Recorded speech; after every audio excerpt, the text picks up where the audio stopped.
trick! Kill the witch! Fuck!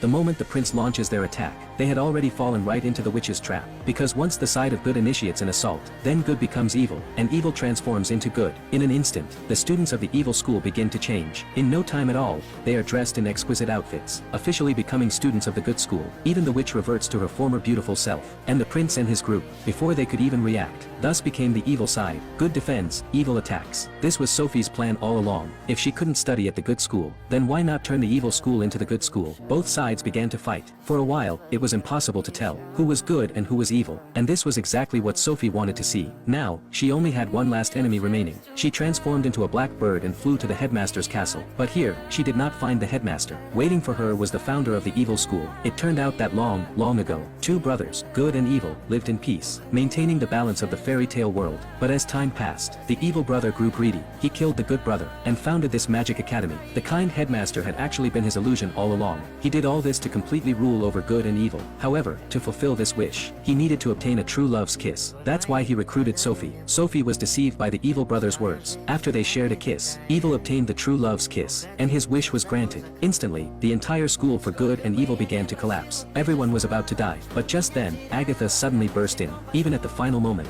she was still thinking of saving her best friend. Sophie was moved by her sincerity. She realized she had been deceived, but it was too late. The evil brother wanted to eliminate all threats. He swung his divine pen, stabbing toward Agatha. Unexpectedly, Sophie stepped in front to block it. Sophie was struck by the arrow, and the evil wish was shattered. The school for good and evil began to restore itself. Everyone came back to life. Just as the evil brother flew into a rage, the prince sneaked in. He crept closer, trying to ambush the evil brother, but was knocked away with a single blow. The evil brother pinned the prince to the wall, ready to finish him off. At that moment, Sophie used magic to summon the prince's divine sword. Agatha caught the sword, and swung it with all her might. The evil brother instantly turned to ashes. All returned to calm. Agatha held the dying Sophie in her arms, her eyes filled with tears. Yet, unexpectedly, her tears actually revived Sophie. Fairy tale endings are always happy. In the end, the school for good and evil no longer separated good from evil. All students merged together. As for Sophie and Agatha, they chose to return to the real world. Once again, they became inseparable best friends, just like in the beginning. However, the fairy tale was not over. On this day, an arrow pierced the portal between the two worlds. A familiar voice echoed from the distance.